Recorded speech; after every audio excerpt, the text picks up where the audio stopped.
So hello everyone, स्वागत छ तपाईँहरूको टपर फर्स्टमा। आजको यस भिडियोमा हामी क्लास 9को फोर्स एन्ड मोसनको लेक्चर नम्बर 4 पढ्दैछौँ।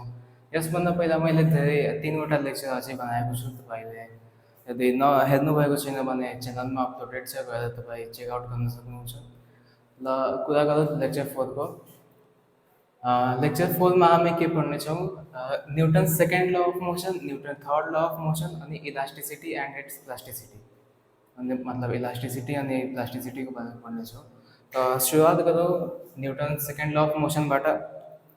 त न्युटन सेकेन्ड ल अफ मोसनले यहाँ के स्टेटमेन्ट दिन्छ भने the acceleration produced on a body is directly proportional to the force applied and inversely proportional to its mass. भनेपछि कुनै पनि बडीमा जुन एक्सेलरेसन प्रड्युस हुन्छ त्यो त्यसको मासबाट इन्भर्सली प्रोपोर्सन हुन्छ र त्यसमा जुन फोर्स एप्लाई भएको हुन्छ त्यसको डाइरेक्टली प्रोपोर्सन हुन्छ। इक्जाम्पलको लागि पहिला यहाँ बुझौँ कि यो प्रोपोर्सनालिटी भनेको के हो। यो प्रोपोर्सनल वर्ड भन्नाले के बुझाउँछ, धेरैजनाले नबुझ्नु भएको होला। प्रोपोर्सनल भनेको जुडेको। अब प्रोपोर्सनालिटी भनेको दुई प्रकारको हुन्छ, डाइरेक्टली र इन्भर्स। डाइरेक्ट भनेको डाइरेक्टली जोडेको। भनेपछि मानौ दुईवटा बडी छ, ए र बी। दुवै बडी डाइरेक्टली प्रोपोर्सनल छ भने यसको कुनै भ्याल्यु इन्क्रिज हुन्छ भने यसको पनि भ्याल्यु इन्क्रिज हुन्छ। अब मानौ ए बडी बी बडीसँग इन्भर्सली प्रोपोर्सनल छ। इन्भर्सली प्रोपोर्सनल छ भने यसको भ्याल्यु अगर इन्क्रिज भयो भने बी को भ्याल्यु डिक्रिज हुन्छ। त्यस्तै बी को भ्याल्यु इन्क्रिज भयो भने ए को भ्याल्यु डिक्रिज हुन्छ। प्रोपोर्सनालिटीले यही बुझाउँछ। अब स्टेटमेन्टतर्फ जाउँ।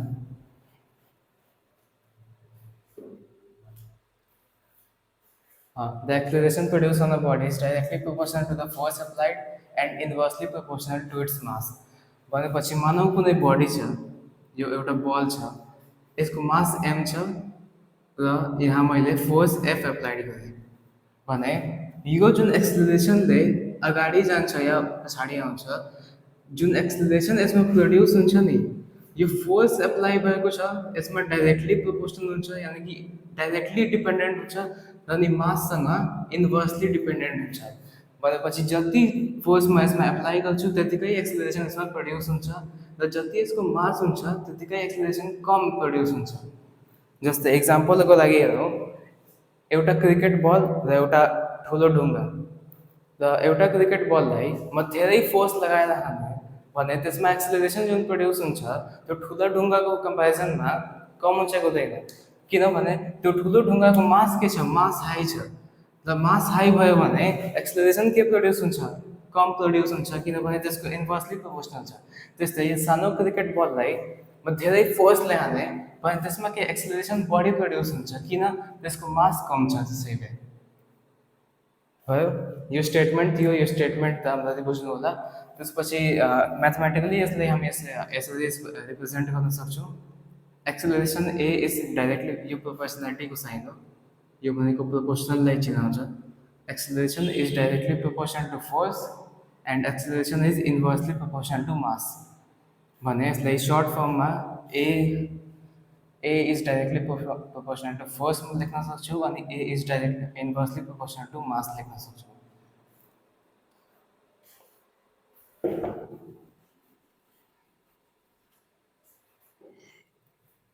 अब यहाँ हेरौँ, हामीले त पढ्यो एक्सेलरेसन भनेको फोर्ससँग डाइरेक्टली प्रोपोर्सनल छ, मान्नु यसले इक्वेसन 1 भन्यो।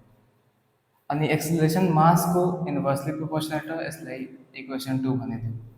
अब यो दुईटै इक्वेसनलाई यसरी बाहिरै सामनैबाट हेर्दा यहाँ एक्सेलरेसन यो पनि आइरहेछ भने एक्सेलरेसन एउटा कमन भयो। यहाँ माथि फोर्स छ, यहाँ तल मास छ भने यो दुवैलाई म यदि कम्बाइन गरिदिन्छु भने यो भनेको यसरी नै लेखेको यो कुरा, यो दुईटालाई कम्बाइन गरेपछि यो नै हामीले पाउँछौँ, हो कि होइन। अब acceleration is inverse directly proportional to force by mass. Force by mass हो यहाँ भने। अब यहाँ हेरौँ, फोर्स बाई मास।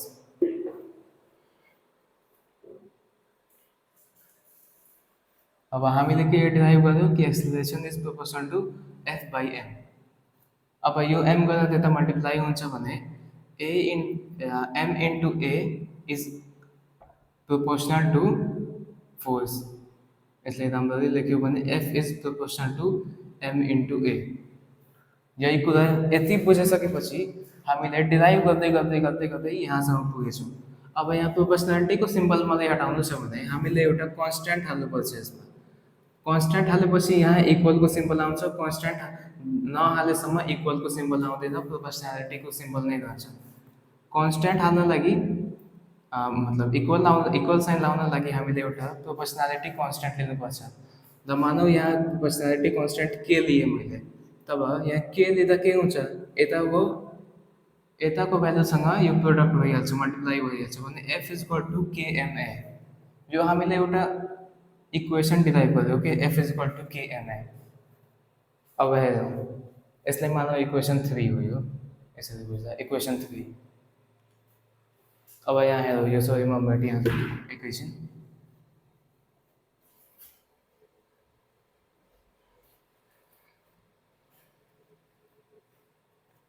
अब एफ इज इक्वल टु केएमए हामीले डिराइभ गर्दैछौँ, एफ इज इक्वल टु के इन्टु एमए। अब एउटा कन्डिसन मानौ जसमा फोर्स 1 न्युटनको लाग्छ, मास कुनै बडीको 1 केजी छ, अनि एक्सेलरेसन प्रोड्युस त्यहाँ 1 मिटर पर सेकेन्ड भएको छ भने सबै कुरा 1 भएको छ, यानि कि एउटा इक्विलिब्रियम कन्डिसन मानौ हामीले। यहाँ लेखौँ, suppose mass of a body is 1 kg, जो मैले मेट्छु, mass of a body is 1 kg, acceleration produced on it is 1 meter per second square, अनि force acting upon it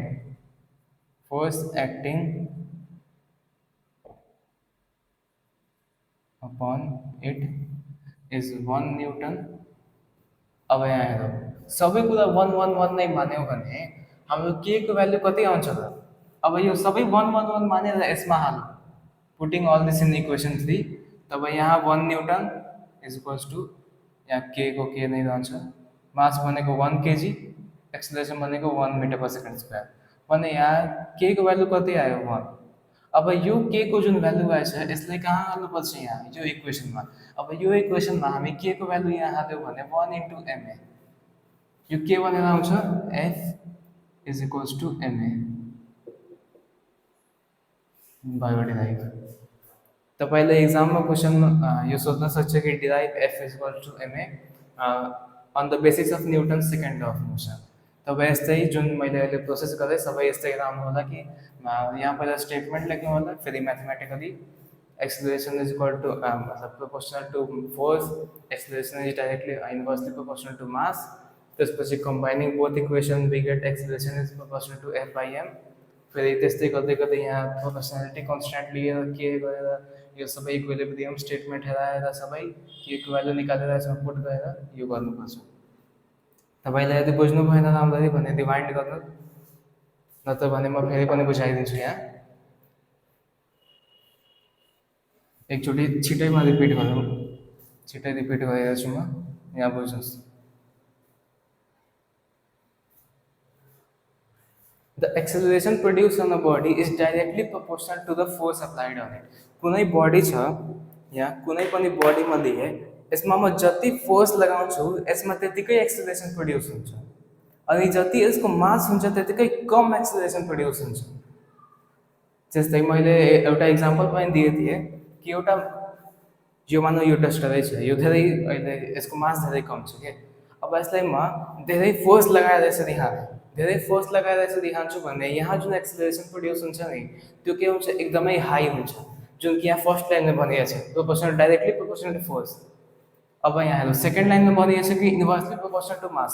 अब अर्को कन्डिसन बुझौँ जहाँ मैले मानौ एउटा ठुलो ढुङ्गा नै छ, धेरै ठुला ढुङ्गा छ, 20 किलोको छ, 30 किलोको छ, जति पनि मैले त्यसलाई उठाएर जसरी तसरी उठाएर यसरी फालेँ, तब त्यसमा के हुन्छ, मैले जति पनि फोर्स लगाए पनि त्यो ढुङ्गामा जुन एक्सिलरेसन प्रड्युस हुन्छ त्यो धेरै कम हुन्छ यसको कम्पेरिजनमा, किनभने यहाँ न्युटन सेकेन्ड लले भनेकै छ कि inversely proportional to its mass, कुनै पनि बडीको जति मास हुन्छ त्यसको त्यसैको आधारमा एक्सिलरेसन त्यसमा प्रड्युस हुन्छ।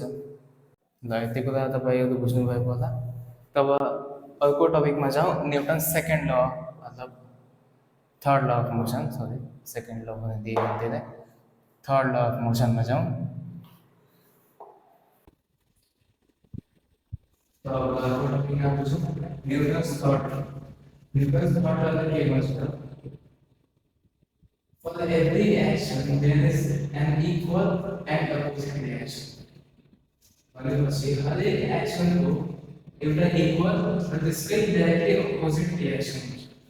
भने एक्जाम्पलको लागि यहाँ बोर्ड छ के, यहाँ बोर्डको पछाडिको वाल छ, त्यो छ, यहाँ हामीले यहाँ फोर्स लगाएको छु, यहाँ मैले फोर्स लगाएको छु। यहाँ के भइरहेछ भने मैले जति फोर्स यहाँ एक्सर्ट गरिरहेको छु बोर्डको माथि अनि त्यो दिवालको माथि, त्यतिकै फोर्स त्यो दिवालले मेरो माथि एक्सर्ट गरिरहेको छ। र त्यसले के गरिरहेछ भने दुवै फोर्सले क्यान्सल आउट गरिरहेछ। हामीले थर्ड लेक्चरमा पढाएको थियो ब्यालेन्स फोर्स। यहाँ के भइरहेछ भने मैले जति फोर्स यहाँ लगाएको छु त्यतिकै फोर्स त्यसले पनि यहाँ लगाएको छु भने त्यहाँ फोर्स के भइरहेछ, क्यान्सल भइरहेछ। तब यहाँ म यहाँ फोर्स लगाएको छु तब त्यसले पनि मलाई फोर्स लगाएको छ मेरो माथि।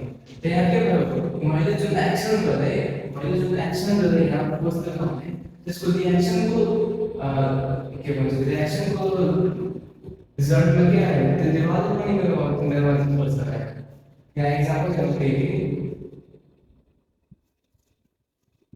जब हामीले कुनै फुटबललाई या बास्केटबल त हातले खेलिन्छ, फुटबल नै यो मैले कतिले बास्केटबल खेल्ने, कुनै पनि बास्केटबललाई फुटबललाई हामीले जब हान्छौँ, खुट्टाले जब यसरी हान्छौँ भने जुन फोर्स हामीले यहाँ एक्सर्ट गर्छौँ नि बलमा, जुन फोर्स हामीले यहाँ बलमा एक्सर्ट गर्छौँ त्यो फोर्सको कारण बल अगाडि जान्छ, त्यतिकै फोर्स त्यो बलले पनि हाम्रो खुट्टामा एक्सर्ट गर्छ। त्यसैले यसरी जब हामी खुट्टाले हान्छौँ नि त हानेपछि अलिकति हाम्रो खुट्टा पछाडि यसरी जल भइहाल्छ के, नोटिस गर्नु होला कहिले। यसरी हान्ने त्यतिकै यस्तो छैन कि हान्नु भयो भने त्यही तपाईँको खुट्टा पज भइहाल्छ, फ्रेस भइहाल्छ, त्यसरी हुँदैन। हानेपछि अलिकति पछाडि फर्किन्छ, हान्नु हुन्छ त्यसपछि अलिकति पछाडि फर्किन्छ, जल भइहाल्छ। भने के गर्छ, तपाईँले जुन पनि यहाँ फोर्स लगाउनु भयो त्यतिकै फोर्स जसले पनि तपाईँको खुट्टामा लगायो त्यसैले तपाईँले जल्दी जल भइहाल्छ। त्यसले अर्को इक्जाम्पल दिउँ, एउटा बलुनलाई हामीले फुलाएपछि यहाँ त्यसको एन्डलाई समातेर यसरी जब छोड्छौँ हामीले के गर्छौँ, छोड्ने बित्तिकै त्यो माथि गइरहेछ। कसरी माथि जान्छ, त्यसले जुन एयर रिलिज गर्छ तलले, जुन त्यो एयर रिलिज तल गरिरहेछ त्यही एयर रिलिज चाहिँ माथि लगिरहेछ। त्यसले जुन एयर रिलिज गर्यो तल, यानि कि एक्सन जुन गर्यो त्यसको रिएक्सनको रिजल्टमा के भयो, यो एयरले त्यतिकै फोर्स त्यो बलुनको माथि लगायो अनि त्यो बलुन माथि गइरहेको, यानी कि यहाँ बलून का एक्शन गर्यो एयर रिलीज गर्नेको, एयर का रिएक्शन के दियो बलून ले माथि बढाइदियो, त्यतिकै फोर्स लगायो। अब फर एक्जाम्पल हामी तपाईँले हेर्नुभएको होला एउटा गनले पिस्तोलले जब हामी यसरी फायर गर्छौँ भने यसरी फायर गर्ने बित्तिकै के हुन्छ, हाम्रो हातले यसरी जल भइहाल्छ, रिकॉइल हुन्छ, रिकॉइल हुन्छ, यसरी जल गर्नले रिकॉइल हुन्छ। तब ऐसे निकलने ऐसे समातेर जब फायर गर्छौँ भने अलिकति रिकॉइल हुन्छ, यो रिकॉइल के को कारण हुन्छ, जति फोर्सले यो गनले त्यो बुलेटलाई, जति फोर्स यो गनले त्यो बुलेटलाई दिइरहेको छ, त्यो बुलेटलाई दिइरहेको छ त्यतिकै फोर्स त्यो बुलेटले पनि यो गनलाई दिइरहेको छ, त्यसैले गन अलिकति यसले जल भइरहेको छ। तपाईँ नोटिस गर्नुभएको होला यसरी बुलेट फायर गर्ने बित्तिकै यहाँ बुलेटले के गर्यो, एक्सन गर्यो, अगाडि बढ्नको एक्सन गर्यो, यहाँ फोर्स लाग्यो भने बुलेट अगाडि गयो, तब रिएक्सन बुलेटले के दियो, त्यतिकै फोर्सले गनको माथि लगाइदियो जसले गन अलिकति जल भइरह्यो। बुझ्नुभयो? त्यसैले for every action there is equal and opposite reaction. अब यहाँ इक्वल र अपोजिट पनि छ, यहाँ तपाईहरुले बुझ्नुपर्छ। एकचोटिमा फेरि छिटो मात्र गर्छु।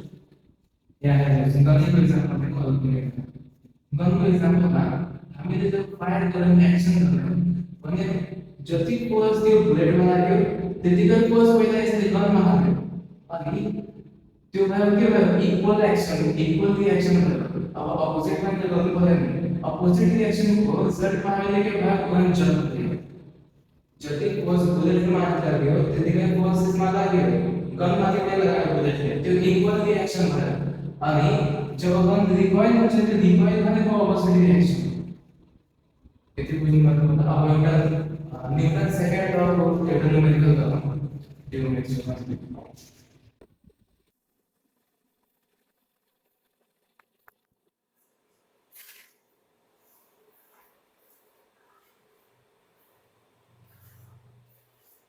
यसभन्दा पहिलावाला क्लिपमा त माइकै कनेक्ट थिएन खेर केही छैन कन्सेप्ट तपाईँहरूले बुझ्नुभएको होला भन्ने आशा गर्छु माइक कनेक्ट थिएन यसभन्दा पहिलावाला क्लिपमा ल यहाँ हेरौँ न्युटन सेकेन्ड लमा एउटा हामीले न्युमेरिकल यहाँ पाएको छौँ के भन्दैछ भने a car of mass 1000 kg is moving with a velocity of 72 kilometre per hour ध्यानमा राख्नु होला 72 किलोमिटर पर आवर भनेछ मैले फर्स्टै भिडियोमा तपाईँहरूले भनेको थिएँ कि न्युमेरिकल सल्भ गर्नुभन्दा पहिला हामीले सबै युनिटहरूलाई एसआई सिस्टममा चेन्ज गर्नुपर्छ अब यहाँ 72 किलोमिटर पर आवर दिएको छ यसले एसआई सिस्टममा कन्भर्ट गर्दा केमा निकाल्नुपर्छ भने मिटर पर सेकेन्डमा निकाल्नुपर्छ अगाडि पढौँ and it takes 2.5 seconds to stop after the brakes are applied ठीक छ मास 1000 2.5 सेकेन्ड लिँदा चाहिँ जब ब्रेक्स एप्लाई भएछ calculate the force exerted by the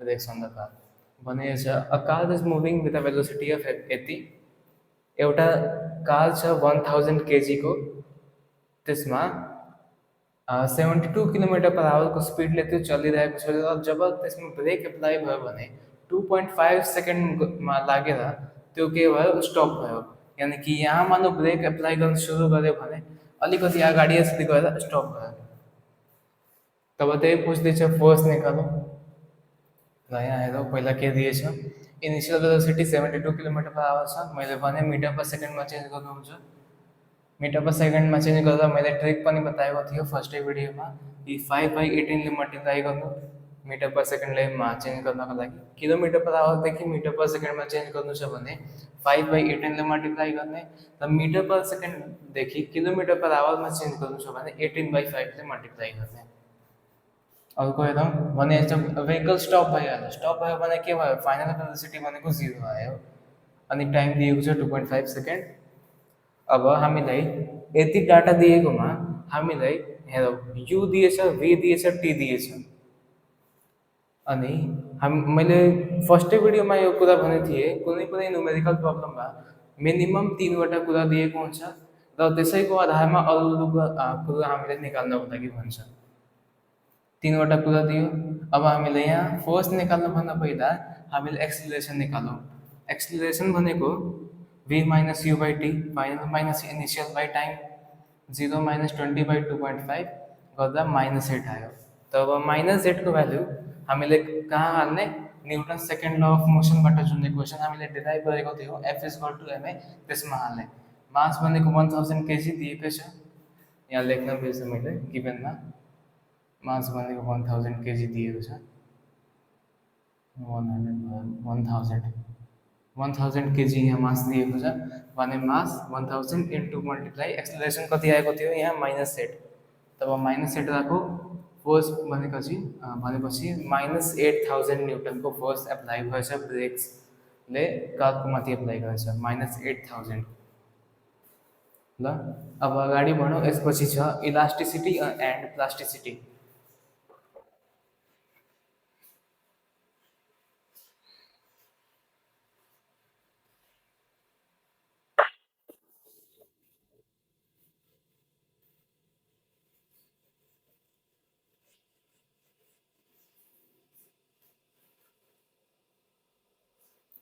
ल यहाँ बुझौँ कि इलास्टिसिटी अनि प्लास्टिसिटी इलास्टिसिटी भनेपछि के हो भने कुनै पनि बडीको यस्तो एउटा यस्तो प्रोपर्टी हो जसले गर्दा डिफर्मिङ फोर्स लगाएपछि मतलब लगाएर हटाएपछि त्यो आफ्नो ओरिजिनल स्टेटमा आइहाल्छ। बुझ्नु भएन? राम्ररी यहाँ बुझ्नु। मानौ मैले एउटा रबर ब्यान्ड लिएँ। रबर ब्यान्ड हेर्नुभएकै होला रबर ब्यान्ड। यसरी रबर ब्यान्ड लिएँ अनि यो अलिकति राम्रो बनेन। तर मानौ यहाँ रबर ब्यान्ड लिएँ अनि रबर ब्यान्डलाई यसरी मैले औँलीले लगाएर यसलाई के गरेँ, दुवै साइडमा यसरी खिचेँ। दुवै साइडमा खिच्दा मैले के गरिरहेको छु, यहाँ यसमा एउटा फोर्स लगाइरहेको छु जसले यसको सेप एन्ड साइज बिगाडिरहेछ। र त्यो फोर्स जसले सेप एन्ड साइज बिगाड्छ अथवा बिगाड्नको कोसिस गर्छ जसलाई हामी डिफर्मिङ फोर्स भन्छौँ। ठिक छ? त्यस्तो फोर्स जसले कुनै पनि बडीको सेप एन्ड साइज मतलब बिगाड्न खोज्छ त्यसलाई डिफर्मिङ फोर्स भन्छौँ। अब यहाँ हेरौँ, यहाँ मैले फोर्स लगाएँ तर के हुन्छ, फोर्स हटाएपछि यो त आफ्नै ओरिजिनल स्टेटमा आयो। तब यो जुन प्रोपर्टी छ नि यसको, डिफर्मिङ फोर्स लगाएर हटाएपछि आफ्नै स्टेटमा आउनु, यसैलाई हामी इलास्टिसिटी भन्छौँ के, इलास्टिसिटी। इलास्टिसिटी अनि प्लास्टिसिटी भनेको यसकै अपोजिट। प्लास्टिसिटीलाई बुझ्नको लागि प्लास्टिककै इक्जाम्पल ल्याउँ। प्लास्टिक तपाईँहरूले हेर्नुभएको होला, प्लास्टिक ब्यागहरू हुँदैन, पोलिथिन ब्याग, त्यसलाई यदि हामीले डिफर्मिङ फोर्स लगाएर यसरी तान्छौँ भने त्यो के हुन्छ, च्यातिहाल्छ। अथवा च्यात्दैन पनि भने यसरी तानेपछि त्यो एउटा यस्तो स्टेटमा आइहाल्छ जसपछि त्यो ओरिजिनल स्टेटमा आउनै सक्दैन। यानि कि त्यसको सेप एन्ड साइज बिग्ड्यो। र त्यस्तो प्रोपर्टी जसले सेप एन्ड साइज मतलब डिफर्मिङ फोर्स लागेपछि आफ्नो ओरिजिनल स्टेटमा आउन सक्दैन, त्यस्तो प्रोपर्टीलाई प्लास्टिसिटी भन्छौँ। इक्जाम्पल यहाँ मैले भर्खरै भने, एउटा प्लास्टिक ब्यागमा मैले फोर्स लगाएर यसलाई तान्छु भने यो के हुन्छ, या त यो च्यातिहाल्छ या त च्यात्दैन भने यो यस्तो स्टेटमा आइहाल्छ जसपछि यो ओरिजिनल स्टेटमा वापस आउन सक्दैन।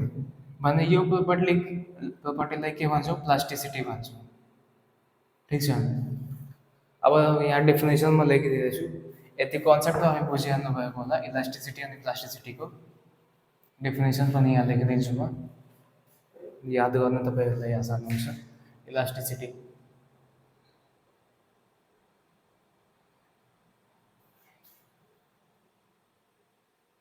the property of a body by which it regains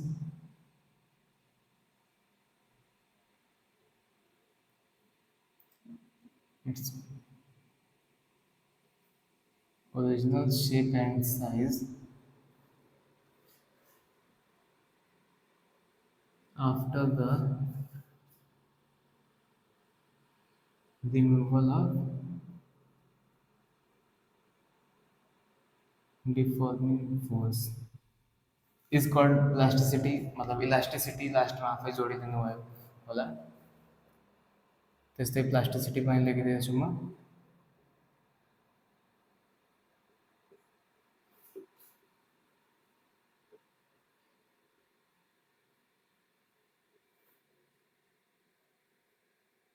The property of a body by which it tends to regain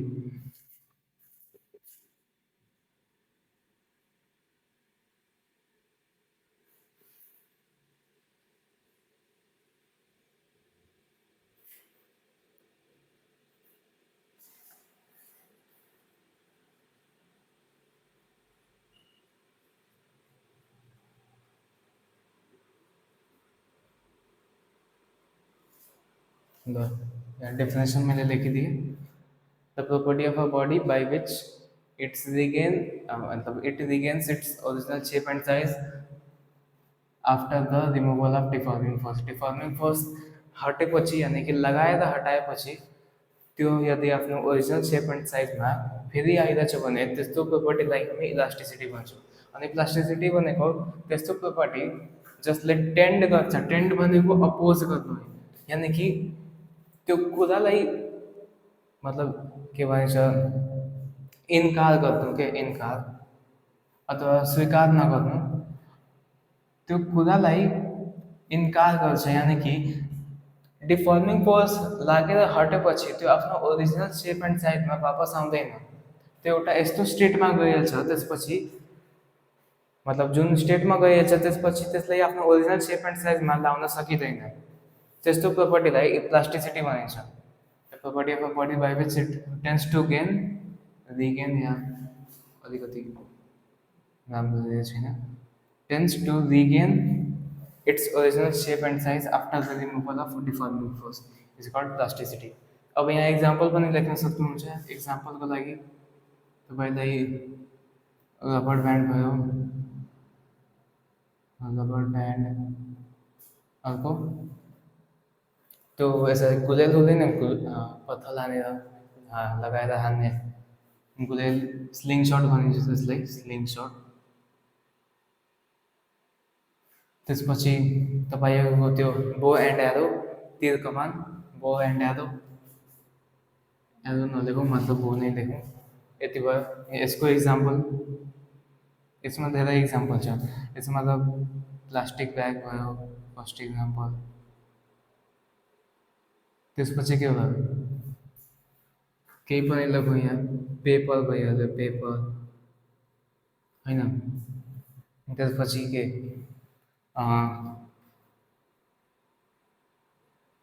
wooden stick भयो। जति इक्जाम्पल तपाईँलाई आइदिएछ त्यति लेख्न कोसिस गर्नु होला। यति भयो, र यति बुझ्नुभएको होला। अब यतिकै थियो यो च्याप्टरमा। एउटा लास्टमा दुईवटा कुरा तपाईँहरूलाई बुझाइदिन्छु। यहाँ जुन मैले कुरा गरेँ नि, यहाँ डिफर्मिङ फोर्सको अलिकति यसको बारेमा बुझाइदिउँ।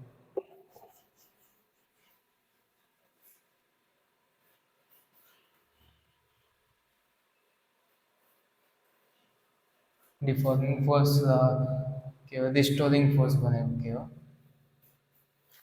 ल यहाँ बुझौँ। डिफर्मिङ फोर्स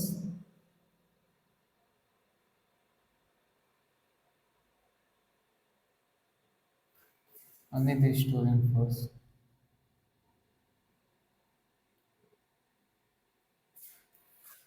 नामैले यसको अर्थ तपाईँहरू बुझ्न सक्नुहुन्छ। डिफर्मिङ फोर्स भनेको त्यस्तो फोर्स जसले कुनै पनि बडीको सेप एन्ड साइजलाई डिफर्म गरिदिन्छ। डिफर्म गर्नु भनेको बिगाड्नु, यसले कुनै पनि बडीको सेप एन्ड साइजलाई बिगाडिदिन्छ।